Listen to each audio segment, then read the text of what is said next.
6 oktyabr 2020-ci il Vətən müharibəsinin 10-cu gününü yaşayırdıq. Cəbhədə gərgin döyüşlərlə müzəffər ordumuz 30 il həsrətini çəkdiyimiz torpaqlarda addım-addım zəfərə doğru irəliləyirdi.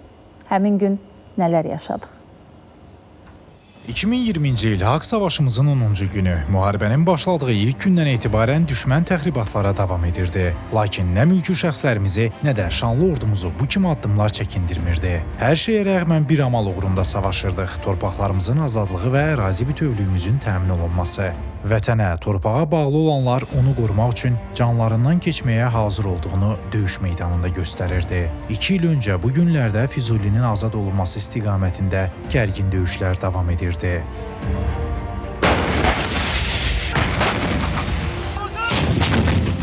Yenilməyi həzm edə bilməyən düşmən həmin gündə mülki insanları hədəf alır, onların evlərinə, infrastruktur obyektlərinə ziyan vururdu. Məqsəd Azərbaycan xalqını təlaşa salmaqla müharibənin taleyinə təsir göstərmək idi. Lakin Ali Baş Komandanına və ordusuna güvənən xalqı bu kimi təxribatlar çəkindirmirdi. Hər kəsin dilində bir şüar var idi: ancaq irəli. Həmin gün düşmən Yevlax, Goranboy və Beyləqan rayonlarının ərazilərini atəşə tutdu.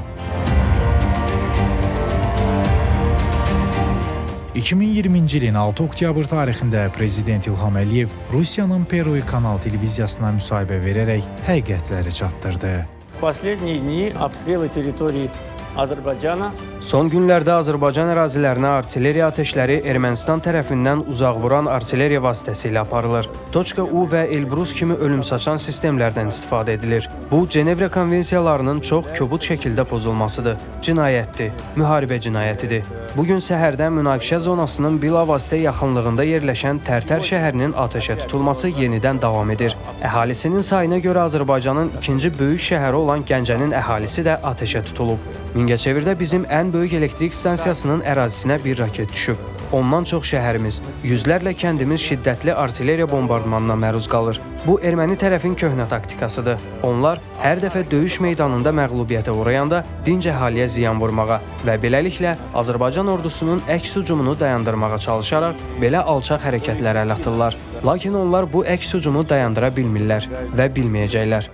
Beləliklə, Müzəffər Ali Baş Komandanın qətiyyəti və böyük sərkərdəlik qabiliyyəti, rəhbərlik etdiyi vətənpərvər ordu xalqımızın vəhdəti, zəfərimizi təmin etdi. Bizi qarşıda şanlı 33 gün gözləyirdi. İsmail Əmirli, ATV Xəbər.